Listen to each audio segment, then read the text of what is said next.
आत्मा को अगर प्राप्ति अनुभव करनी है, आत्मा को अगर शक्तिशाली बनना है, आत्मा को अगर इस यात्रा में आगे बढ़ना है, आत्मा को अगर अपने संस्कारों को चेंज करना है, आत्मा को अगर सक्सेसफुल बनना है जो भी उसने चूज किया है, it could be an inner work, it could be an outer work, कोई भी चीज। Success not only inside, success outside. आत्मा को अगर सक्सेसफुल होना है, मतलब जो आत्मा करना चाहती है, सक्सेस मतलब जो हम करना चाहते हैं, चाहे वो संस्कार परिवर्तन है, चाहे वो पढ़ाई है, चाहे वो कुछ काम है, चाहे जैसे आपने पिछली बार कहा स्पोर्ट्स है, परफॉर्मेंस है, प्रोफेशन है, कुछ भी है, कोई भी चीज में अगर हमें अपनी कैपेसिटी को फुल्ली अचीव करना है, हम सबके अंदर कैपेसिटी है। जैसे आपने पिछली बार कहा सिंगर, सिंपल लेते हैं, एक परफॉर्मर, एक एक्टर, एक स्पोर्ट्स स्टार, हर एक सेम नहीं है, हर एक सेम नहीं है। Someone has higher capacity, someone has little less, that's not the problem. लेकिन अगर अपनी कैपेसिटी का बेस्ट अचीव करना है, नॉट इन कंपैरिजन किसी और से, नॉट कि मुझे फर्स्ट आना है, नो, मुझे अपनी कैपेसिटी का मैक्सिमम अचीव करना है, तो मुझे जीवन में उसके प्रति संयम और नियम लाना होगा। आप अपनी फील्ड में देखिए, एक्टर्स हैं, जिसने अचीव करना है वो कितना संयम और नियम रखेंगे, how they train, how much they practice, कितना वो बोलने की प्रैक्टिस कर रहे हैं, कितना क्या वो खाना है, क्या खाना है, कितनी एक्सरसाइज करनी है, कितने बार वो डायलॉग। कभी कभी आप मुझसे पूछिए, जब मैं नया नया बॉम्बे आया तो लोगों ने कहा कि before you get in films तो आपके पास कमाने का एक और साधन है, आपकी आवाज़ अच्छी है तो आप रेडियो स्पॉट्स कहिए। तो आई थॉट, वो मैंने देख लिया था टीवी पे बोलते ये साबुन खरीद लीजिए या ये फलाना कर लीजिए। जब मैं बोलने गया तो उन्होंने कहा कि ये 30 सेकेंड्स में ये कुछ 8 सेकंड में बोलना है। तो 8 का मेरा 20 हो गए। मैंने बोला, फिर जब मैं 8 में करना जो चाहता था तो लगता था ऐसे लगता था कि ऐसे बोल रहे हैं। नॉर्मल भी लगना है, स्पीड भी नहीं लगना है कि रश रश करके बोल रहा है, ऐसे नहीं, ये जल्दी जल्दी ऐसे भी नहीं होना है। एक एक वर्ड की क्लैरिटी भी चाहिए, पॉज भी चाहिए, पंच भी चाहिए, और उतने सेकंड्स में भी चाहिए। तो मैं रेडियो लेके, टेप रिकॉर्डर उस जमाने में आते थे, उसके सामने बोलता था। फाइनली मेहनत इतनी की 8 घंटे नॉन स्टॉप एक दिन किया तो मेरी बीवी थक गई, बच्चे रोने लग गए घर में, बोले कि कान में दर्द हो रहे, बस करो आप। और उसके बाद उसका रिजल्ट ये हुआ कि मुझे बेस्ट स्पोकन रेडियो स्पॉट का अवार्ड मिला। ब्यूटीफुल। सिर्फ अच्छी आवाज से अवार्ड नहीं मिलेगा, दिस इज द प्रूफ। मेरा गुरु यही बोलता था रेडियो में, हाँ। ब्रिजभूषण जी मेरे गुरु हैं, वो कहते थे अच्छी आवाज तो किसी की भी होती है, बोले आपकी आवाज को ट्रेन करना है। ट्रेन करो, एक्सप्रेशन डालो, फील इट। कितना सिखाते थे मुझे। एंड सो विच मीन्स कि अगर हमारे पास कोई विशेषता है भी, जैसे गुड वॉइस वाज अ विशेषता, ये आपके पास गिफ्ट है, ये विशेषता है ही। सपोज हमारे पास वो सपोर्ट सिस्टम भी है कि फैमिली में वो बिजनेस है या फैमिली में वो कला है, वो ट्रेट है, सपोज हमारे पास सब सुविधाएं हैं, लेकिन तो भी सफलता कब मिलेगी? हार्ड वर्क, संयम और नियम के साथ हार्ड वर्क, सिर्फ हार्ड वर्क नहीं। हार्ड वर्क तो बहुत लोग कर रहे हैं, लेकिन कई बार हम कहते हैं एफर्ट बहुत, रिजल्ट कम। संयम और नियम के साथ मेहनत अगर होगी तो सफलता। जैसे आपने कहा ट्रेन करना है, ठीक है, एक दिन ट्रेन किया, दूसरे दिन छोड़ दिया, फिर कभी लेट उठे, फिर कभी कुछ हुआ। ये सब इस तरह की लाइफस्टाइल में भी हम मेहनत बहुत करते हैं, लेकिन नियम नहीं है, संयम नहीं है, डिसिप्लिन नहीं है, तो वी विल एक्सपीरियंस के एफर्ट ज्यादा लगेगा, रिजल्ट कम मिलेगी। अगर डिसिप्लिन को अपने साथ जोड़ लिया, एफर्ट कम लगेगा, रिजल्ट ज्यादा मिलेगी, क्योंकि डिसिप्लिन आत्मा की शक्ति को बढ़ाता है। डिसिप्लिन विल पावर को बढ़ाता है।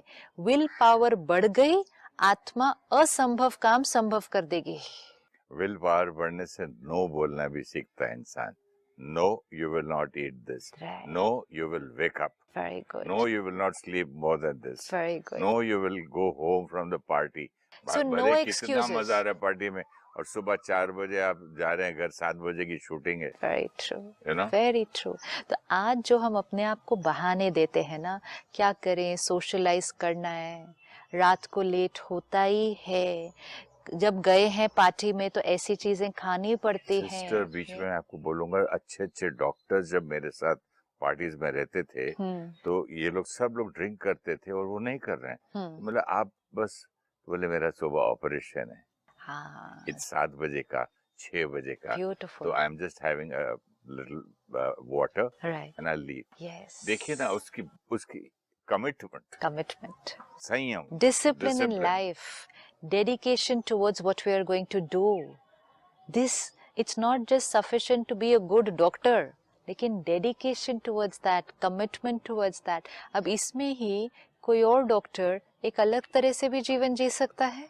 तो ऑपरेशन करके फेल हो सकता है, ऐसे पायलट्स भी कई बार कर चुके हैं। मतलब पार्टी कर रहे हैं और बराबर वो काम नहीं कर रहे। अब हम अपने आप को देखें कि हम अपने आप को सारा दिन कितने एक्सक्यूजेस देते हैं, खाने के लिए, पीने के लिए, उठने के लिए, सोने के लिए, कितने एक्सक्यूजेस। हमारे पास सेंटर पर इतने भाई बहने आते हैं, तो सुबह जल्दी उठना चाहिए। क्या करें सिस्टर, रात को इतना लेट सोते हैं। अच्छा, रात को टाइम पे सोना चाहिए। नहीं, क्या करें, हम बिजनेस से इतना लेट आते हैं, ऑफिस से इतना लेट आते हैं, या पार्टी में जाते हैं तो लेट आते हैं। नाउ पॉज, चेक, बिजनेस से क्यों लेट आ रहे हैं? लाइफस्टाइल उस तरह से बन गई है, और फिर इंटेंशन क्या है, ज्यादा कमाना है, ज्यादा देर काम करना है। कमा लेंगे ज्यादा, यहाँ घट जाएगा, यहाँ भी घट जाएगा, तो कुछ समय के बाद हमें लगेगा पैसा ज्यादा है, बाहर की सफलता ज्यादा है, खुशी कम है, सेहत कम है, रिश्तों पर इफेक्ट पड़ेगा। तो आज ही उसको बैलेंस कर लेते हैं। और अगर शाम को जल्दी आएंगे, सवेरे जल्दी जाके काम करेंगे। अब स्टूडेंट्स सारी रात पढ़ेंगे, कहते सारी रात पढ़ने से हमें अच्छा रिजल्ट मिलता है। Full night, we just have to check. सुबह हम उठते हैं, चाहे हम लेट भी उठें क्योंकि हम सारी रात पढ़ते हैं, तो भी 11 बजे उठेंगे, 12 बजे उठेंगे, चलो 2 बजे उठेंगे। अब 2 बजे दोपहर को हम उठे, फिर 2 बजे से लेके रात के 12 बजे तक हमने सब कुछ किया जो भी करना है। 12 बजे रात को हम पढ़ने के लिए बैठे और हमने कहा हम पूरी रात पढ़ेंगे, लेकिन दोपहर के 2 बजे से रात के 12 बजे तक ये मन रूपी ब्लॉटिंग पेपर क्या हो चुका है? ये पूरा सैचुरेट हो चुका है। इसके अंदर कितनी सारी थॉट्स चल चुकी हैं, सारा दिन क्या हो चुका है। अब बैठे पढ़ने के लिए, मेहनत ज्यादा, रिजल्ट कम। ऑपोजिट करें एक दिन कि 4 बजे सुबह सोने की बजाय 4 बजे सुबह उठें। अब जब 4 बजे सुबह उठेंगे, ब्लॉटिंग पेपर क्लीन, अभी उसने कुछ ऑब्जॉर्व ही नहीं किया है, अभी कुछ हुआ ही नहीं है, दिन शुरू नहीं हुआ, सारे मन शांत हैं, क्रिएटिविटी हाईएस्ट है, कंसंट्रेशन पावर हाईएस्ट है। Now study. मेरे स्कूल के एसेज जितने मैंने सुबह उठ के लिखे, 5 बजे 4 बजे, सबसे बेस्ट थे। Always. और जितने मेरे प्लेस के डायलॉग्स मुझे याद करने होते थे ना, मैं 5 बजे उठ के याद करता था, जल्दी होते। This is it. ये सिर्फ एक कंफर्ट जोन बन गया है, जिसको आज अगर हम जस्ट मेहनत से करें, एकदम से इजीली नहीं होगा। शुरू के कुछ दिन जब हम एक कंफर्ट जोन से बाहर निकलते हैं और एक अलग लाइफस्टाइल में जाते हैं, वो एक पीरियड होता है जिसमें हमें विड्रॉल सिम्टम आएंगे। हम एक एडिक्शन को छोड़ रहे हैं, जीवन जीने के एक तरीके को छोड़ रहे हैं। मन बार बार पुराने तरीके की तरफ जाना चाहेगा। Stop. This is not happy and healthy and right for me. How can I do it this way? थोड़े दिन करेंगे। माउंट आबू में एक बार मिस्टर केवी के राजू आए, जो नागार्जुना फर्टिलाइजर्स के चेयरमैन अब नहीं है, लेकिन ये 90s की बात है। तो जब वो आए, उन्होंने लाइफस्टाइल देखा, सब कुछ। अब वो कंपनी के चेयरमैन है, शहर में हुज हू में हुए हैदराबाद में, तो कितना सोशलाइजिंग, कितना सबके पास जाना, सब कुछ करना, इतनी बड़ी बड़ी फैक्ट्री संभालना। अब वो आए, उन्होंने ये सात्विक लाइफस्टाइल देखा, वो एक हफ्ता माउंट आबू गए, and he went back and he took this back with him कि मुझे सुबह 4 बजे उठना है मेडिटेशन करने के लिए, but that meant changing everything. आप रात को 12 बजे सो के तो सुबह 4 बजे नहीं उठ सकते हैं। तो उन्होंने अपना सब कुछ चेंज किया, सोशलाइजिंग का टाइम चेंज किया। जो ऐसी पार्टीज थी जो रात को होती हैं, that was a total no, I can not come. No fear of social pressure कि लोग क्या कहेंगे, मैं नहीं जाऊंगा, नहीं। ही सेड मुझे अब सिर्फ अपने फायदे का सोचना है, ये सब नहीं है। काम मुझे सिंसियरली करना है, सोशल प्रेशर में मुझे नहीं आना। मेरे लिए अब लाइफस्टाइल अलाउ नहीं करती कि मैं 9 बजे के बाद बाहर रहूं घर के। He said this is old belief system कि काम करने के लिए, अच्छा एक नेटवर्क बनाने के लिए आपको पार्टीज में जाना है। He said this is old belief system. I will not now live with it. हर एक आत्मा का करने का तरीका है। Now he says रात को 9-10 बजे के बीच मुझे सो जाना है, सुबह 4 बजे मुझे उठना है। इतना सा करने से उस आत्मा को अनुभव हुआ कि जैसे कि मैंने अपने बहुत सारी पुरानी हैबिट्स के ऊपर विजय प्राप्त कर लिए, सिर्फ इतने से डिसिप्लिन से, एक चीज के डिसिप्लिन से। अच्छा लगता क्योंकि है उसमें क्या हुआ, खाने का डिसिप्लिन, पीने का डिसिप्लिन, सोने का डिसिप्लिन, उठने, सारे डिसिप्लिन हो गए एक ही चीज के अंदर। एनर्जी कितनी बच जाती है। बहुत। अब क्या हुआ, थोड़े समय में उनकी फैक्ट्री में कुछ प्रॉब्लम आई, कोई बहुत बड़ा क्राइसिस आया। It was a very big thing. अब सब लोग बैठे हैं, डिस्कशन, मीटिंग पे meeting. It was a very big one. Solution is not coming out. And then one of the days, just got up at 4 o'clock in the morning. सुबह कहते हैं, उन्होंने अपना अनुभव शेयर किया, कहते सुबह 4 बजे उठा। वो बात मुझे बहुत परेशान भी कर रही थी। मैंने सोचा मैं बैठूंगा भी मेडिटेशन में तो मुझे नहीं लगता कि मेरे से होने वाला है, क्योंकि वो बात मेरे माइंड पर इतनी हावी है कि मैं साइलेंस में बैठ ही नहीं सकता अभी। लेकिन नियम बनाया था। सी दिस इज वेयर नियम हेल्प्स। नियम बनाया था, तो मैंने कहा नियम को नहीं तोड़ू मैं अपने। मेडिटेशन मुझसे हो या नहीं हो, मैं नियम को नहीं तोड़ूंगा। तो मैं सुबह 4 बजे उठ के बैठ गया। कहता है योग नहीं लग रहा था, मैं तो ऐसे ही परमात्मा से बातें करने लगा, मतलब क्या ये प्रॉब्लम है, मुझे कुछ समझ में नहीं आ रहा है। And he said like a flash, it is like a flash, वो पूरा solution सामने आके खड़ा हो गया। And he said मैंने अपने आप से उस दिन पूछा, इतने दिन से क्यों नहीं आ रहा था ये solution? Because जब वो solution सामने आया, it looked like a very obvious solution. ये क्यों नहीं मुझे आ रहा था पहले? तब बहनों ने उनके साथ शेयर किया, सारा दिन में जब आप solution ढूंढ रहे थे, तो conscious layer of mind पे ढूंढ रहे थे। स्ट्रेस और एंजाइटी के वातावरण में बैठकर सोल्यूशन ढूंढ रहे थे। सब लोग स्ट्रेस्ड हैं और सोल्यूशन ढूंढ रहे हैं, तो सोल्यूशन सामने होते हुए भी दिखाई नहीं देगा। सुबह 4 बजे आप उठे, ये सब कुछ शांत था वातावरण। आपकी अपनी सबकॉन्शियस में आत्मा की ओरिजिनल संस्कार है विजडम, उसकी विजडम को यूज करना है। और उस समय हमारा परमात्मा से कनेक्शन जुड़ा हुआ है, हमें परमात्मा से टचिंग होगी। That factory went through a complete 360-degree shift with that one solution at 4 o'clock in the morning that he got. And he said, I would have probably never got this. It is that time. उसको ऐसे ही नहीं कहा जाता ब्रह्म मुहूर्त, अमृत वेले, गोरांदे वेले कहते हैं, ऐसे ही नहीं कहते। It is the most elevated, pure and powerful time of the day. अमृत कहते हैं समय को। अब हमें अपने आप से पूछना होगा, हम में से कितने लोग दिन के सबसे पावरफुल और प्योर समय पर उठे हुए हैं? सही बात। इसका मतलब हम जो सबसे प्योर समय है और पावरफुल समय है, उस समय को हम यूज नहीं कर रहे, और जो बाद का समय है उस समय हम मेहनत कर रहे हैं, तो हम मौके का फायदा नहीं उठा रहे ना। जो हमें वातावरण से प्राप्ति होनी चाहिए, परमात्मा के कनेक्शन से प्राप्ति होनी चाहिए, we're not using that. In fact, we're doing it the other way around कि हम अब उस टाइम पर सोने जाते हैं। सही बात। कई लोग तो 4 बजे सोते हैं। उस टाइम पे हम सोने जा रहे हैं, 2 बजे 3 बजे सोने जा रहे हैं। तो नियम और संयम नहीं तोड़ने हैं। एंड लेट्स डू दैट, जो आपने पिछली बार बहुत ब्यूटीफुल कहा, What does the consciousness say? What is right for the mind and for the body? क्या ये सही है? अब इसको खाने पीने के तरीकों पर भी लेकर आए. हमें सात्विक मन चाहिए. We talking about values. हमें खुशी चाहिए, हमें प्योरिटी चाहिए, हमें पीस चाहिए. तो मतलब हमें हाई एनर्जी चाहिए. हाई एनर्जी के लिए हमारे अंदर जो कुछ जाता है वो हाई एनर्जी का होना होगा. इनपुट हाई एनर्जी की चाहिए. सारा जो रिसोर्स मटेरियल अंदर जा रहा है वो भी हाई एनर्जी का चाहिए. अंदर डाला तामसिक चीजें, अंदर डाली वो चीजें जो पता है, कॉन्शियसनेस को पता है अंदर कि ये मन के लिए भी ठीक नहीं है, ये हैबिट फॉर्मिंग है, ये एडिक्शन है, कल इसको छोड़ना मुश्किल होने वाला है, ये हेल्थ के, सब कुछ पता है, सब कुछ मालूम है, हम अपने अंदर डाल रहे हैं.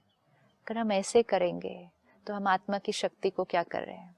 वैसे भी किसी ने खूब कहा है ना कि my body is not a graveyard to bury the dead. तो फिर भी हम ग्रेवयार्ड भी बना दिया, डस्टबिन भी बना दिया, गार्बेज बिन भी बना दिया, बॉडी को भी और माइंड को भी. माइंड में भी पुरानी बातें, गार्बेज वाली थिंकिंग, थॉट्स. तो मतलब अगर हमें एलिवेटेड रिजल्ट चाहिए तो अंदर जो जा रहा है वो भी तो एलिवेटेड एनर्जी का होना चाहिए. उस दिन किसी ने व्हाट्सएप पे एक बहुत प्यारा सा मैसेज भेजा कि अपने खाने में अगर एक बाल आ जाए तो उसके लिए तो हम कितना शोर मचा देते हैं. ये क्या हुआ, मैं खाना नहीं खाऊंगा, ये प्लेट उठा के ले जाओ. कोई छोटा कीड़ा आ जाए तो वो तो हम फेंक ही देंगे उठा के. और जब हम किसी का एक पूरा शरीर ही खा रहे हैं तो उसमें हम क्या क्या खा रहे हैं? What are we putting inside? Dead energy को यूज करके एलिवेटेड प्योर एनर्जी नहीं क्रिएट की जा सकती है. डेथ को यूज करके. It's just like saying कि एक बुझी हुई कैंडल से दूसरे कैंडल को जलाओ. ब्यूटीफुल. यस. कैसे कर सकते? कैसे? डेथ को यूज करके लाइफ देने की कोशिश कर रहे हैं अपने आप को. यस. कैसे? एक जागा हुआ इंसान दूसरे को जगा सकता है. एक जली हुई मोमबत्ती दूसरे को जला सकती है. एक ज्ञानी आदमी ज्ञान दे सकता है. और डेड बॉडी खा के हम बोलते हैं हम शक्तिवान बनेंगे. एंड आज देखो, आज हम लोग इतने कॉन्शियस हो गए हैं, हम ऑर्गेनिक फूड खरीदते हैं, ऑर्गेनिक ग्रेन्स, ऑर्गेनिक सब्जी, वेजिटेबल, मिनरल वाटर. अब जिसको हम काट कर अपने अंदर डाल रहे हैं, क्या उसने भी ऑर्गेनिक खाना खाया था? क्या डाला अपने अंदर? किसके सिस्टम को अपने सिस्टम का हिस्सा बना दिया? बहुत अच्छा पॉइंट है ये कि जिसको हम खा रहे हैं उसको कितनी दवाइयां दी गई है मोटापा के लिए. कितने केमिकल्स, कितने स्टेरॉइड्स ताकि वेट बढ़ जाए, उसका वजन बढ़ जाए. और कितनी उसको नॉन मूवमेंट एक केज में बिठाया गया है कि उसका वजन बढ़ के निकले. तो फिर कैसे होगा? This is paradoxical. हाँ, दुखी आत्मा मतलब जब हम खाते हैं ऐसे तामसिक भोजन, नॉन वेज, हम दो चीजें खा रहे हैं. एक हम उसके शरीर को खा रहे हैं. तो अब हम पॉज करें और चेक करें उसका शरीर किस खाने से बना है.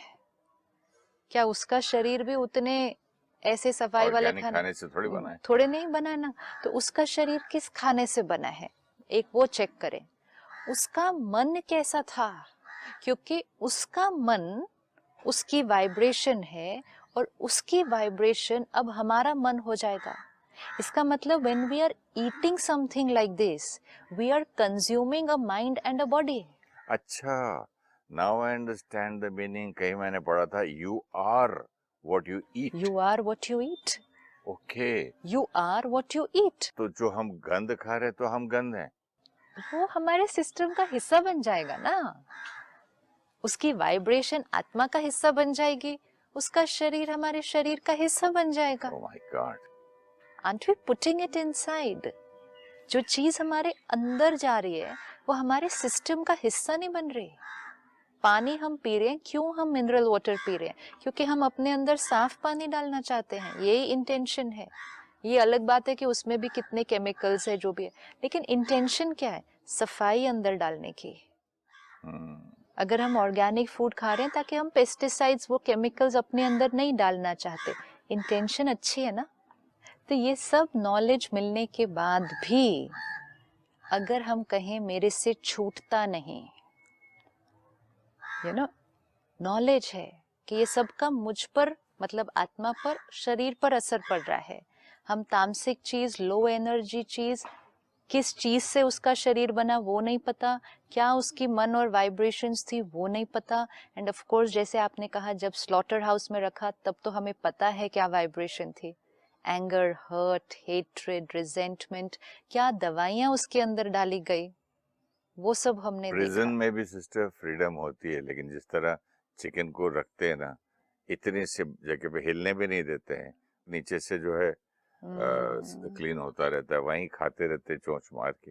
दे don't allow them to move, अब क्योंकि आज अगर मूवमेंट में पेरेंट्स को अगर हम देखें, वो अपने बच्चों को अगर दवाई खिलानी है, दवाई खिला, छोटे बच्चे हैं 2 साल के, 3 साल के, अगर दवाई खिलानी है बहुत सोचते हैं दवाई नहीं देनी एक्सपायरी है। डेट क्या है, एक्सपायरी डेट तो छोड़ो, बना क्या अवॉइड है। करेंगे कि दवाई क्यों खिलाएं एक बच्चे को, लेकिन जो हेल्थ के नाम पे हम उनको चिकन सूप पिला रहे हैं, अंडा खिला रहे हैं, उसमें कितने सारे केमिकल्स उस जानवर में डाले गए थे। तो हम अपने बच्चे को हेल्थ के इंटेंशन के लिए लेकिन खिला क्या रहे हैं। So pause and check, and फिर जब डिसीजन ले लें कि ठीक है मुझे सात्विक चीजें ही अपने अंदर डालनी है, तो एक छोटा सा फेज आएगा जहां लोग कहेंगे, प्रेशर, पीयर प्रेशर आएगा, फैमिली से भी प्रेशर आएगा। वो समय है जब उस संयम और नियम को पकड़ना है। थोड़े समय के बाद तो वो सात्विक लाइफस्टाइल ही हमारा कंफर्ट जोन बन जाएगा, उसके बाद हमें सोचना नहीं पड़ेगा, मेहनत नहीं करनी पड़ेगी। लेकिन लेट्स नॉट से टू आवरसेल्फ, क्योंकि आज बहुत लोग मिलते हैं कहते हैं छोड़ना चाहता हूँ लेकिन मैं रह नहीं सकता इसके बिना। मतलब मैं रह नहीं सकता इसके बिना, ये जैसे ही अपने आप को कहा तो साथ में अपने आप को एक और लाइन भी कहनी होगी, मैं आत्मा कितना कमजोर, हाँ, मैं कितना कमजोर कि मैं किसी चीज के बिना रह नहीं सकता। मतलब क्या हो जाने वाला है मुझे, कुछ नहीं, इट्स ओनली अ सेइंग। ये बोल बोल के अपने आप को क्या कर दिया कि नहीं रहने दो, तुम्हारे से नहीं छूटने वाला ये, कोई ऐसी चीज ही नहीं है। कौन नहीं रह सकता तामसिक भोजन खाए बिना, हर एक रह सकता है, डिसीजन ले ले। लेकिन ये अपने आप को कहना, भगवान ना करे किसी जेल में डाल दिया कभी, और ऐसी जगह चले गए जहाँ पर सिर्फ सूखी रोटी दाल मिले, तब आप क्या कर लेंगे, रह नहीं सक बोलेंगे आप। सपोज कोई सेहत में ऐसा कुछ हो जाए हाँ, जिसके लिए डॉक्टर आपको कहे कि आप ये चीज नहीं खा सकते, तो क्या आप कहेंगे रह नहीं सकते? नहीं। लेकिन कई लोगों में वो चीज करते करते करते करते डिपेंडेंसी इतनी बन जाती है कि वो हॉस्पिटल में भी छुपा के खा लेंगे। हाँ, स्टाफ को पे करके हॉस्पिटल की गलती से वो अंदर से मंगवा के वो भी खा लेंगे। क्यों? विच मीन्स वो चीज हमारी कहाँ तक पहुंच गई है, डिपेंडेंसी, कि अब वो डेंजर है हमारे लिए। वर्ड यूज करना चाहिए आपको, हाँ, स्लेवरी। स्लेवरी। डिपेंडेंसी तो बहुत सॉफ्ट वर्ड है, आप तो गुलाम बन गए उसके। तो ये लाइन जब हम कहते हैं ना किसी भी चीज के लिए, मैं इसके बिना रह नहीं सकता, pause, this line is making me weak. कोई ऐसी चीज नहीं है, कोई ऐसा व्यक्ति नहीं है, कोई भी ऐसी चीज नहीं जिसके बिना हम रह नहीं सकते। सबके साथ रहें, सब कुछ करें, लेकिन ये जो लाइन है, इसके बिना मैं रह नहीं सकता, this is a simple way to tell myself no willpower. मेरे पास विल पावर नहीं। Also means that I don't want to change. I I don't don't want want to to do change. it. So don't give an excuse. क्योंकि excuse देने से हमें right answers नहीं आएंगे। अपने आप को कहें मैं छोड़ना नहीं चाहता, फिर नेक्स्ट डे फिर अपने आप से पूछें लेकिन देखो इतने नुकसान हैं। फिर मन सपोज कहेगा मैं छोड़ना नहीं चाहता, फिर उससे बात करें अगले दिन, एक दिन वो छोड़ देगा। लेकिन अगर अपने आप को कहा मैं इसके बिना रह नहीं सकता, तो मन बैठकर अगले दिन रिफ्लेक्ट भी नहीं करेगा कि ये चीज मेरे लिए अच्छी नहीं है। हाँ, फिर आप क्योंकि आपने ऑर्डर दे दिया मन को, बॉडी को, सारे सिस्टम को कि भाई इसके बिना नहीं रह सकते, किसी तरह भी चला लो इसको, बॉडी को, वो करेगा बेचारा। The other day I was meeting a doctor, psychiatrist, and उनके पास एक बहन आई थी जिसको डिप्रेशन के बॉर्डर लाइन पे she was there. तो अब ट्रीटमेंट शुरू करे नहीं करे, it was still that little phase. अब वो बहन पार्टीज में या कुछ ऐसे जाकर कभी कभी अल्कोहल ले लेती थी। तो डॉक्टर ने उनको बहुत प्यार से कहा देखो आप बॉर्डर लाइन पे हैं डिप्रेशन के, मैं अभी दवा नहीं शुरू करता क्योंकि आपके पास अभी स्पेस है, लेकिन आपको अल्कोहल नहीं लेना है एक बूंद भी, क्योंकि अल्कोहल डिप्रेसेंट है, तो अगर आपने अल्कोहल लिया तो फिर आपका वो डिप्रेशन की तरफ जाने का चांसेस बढ़ जाएगा, फिर मुझे मेडिकेशन आपको देनी पड़ेगी। लुक एट दिस नॉलेज, वो आत्मा को ये सारी नॉलेज मिली। And I was talking to her and I said you are so lucky, आपकी दवाई शुरू नहीं हुई अभी तक, तो कितना अच्छा है, आप आज अपना ध्यान रखेंगे, आप दवा के बिना ठीक हो जाएंगे। एक ही तो परहेज बोली आपको सिर्फ कि आप अल्कोहल नहीं लेना। She just looked at me and she said, कभी भी नहीं लेना। I said, हाँ, अभी तो आपने सुना कि कभी भी नहीं लेना, नहीं तो आप अभी बॉर्डर पे, आप उस तरफ चले जाएंगे डिप्रेशन की तरफ। कहती I'll think about it। बोला आपको लगता है कि आपके, I was a little surprised and I said, आपको लगता है आपके पास मार्जिन है to think about it? She said, नहीं सिस्टर, आपको नहीं पता ना, आप थोड़ी आते हो हमारी पार्टीज में, आपको नहीं पता फ्रेंड्स कैसे होते हैं पार्टीज में, कम से कम मुझे पार्टीज में कभी कभी तो दिस, अपने आप को वो संयम और नियम में नहीं बांधते, इवन देख के कि बीमारी सामने खड़ी हुई है, तो ये साइन है कि हम बहुत कमजोर हैं। इसलिए जल्दी से धीरे धीरे ये छोटे छोटे संयम नियम उठाएं जो आत्मा की शक्ति को बढ़ाते हैं। छोटी वाली चीजों में बढ़ाएंगे तो बड़ी वाली चीज करना बहुत इजी होता जाएगा। जरूर करेंगे sister. Thank you so much. Thank you so much. ओम शांति।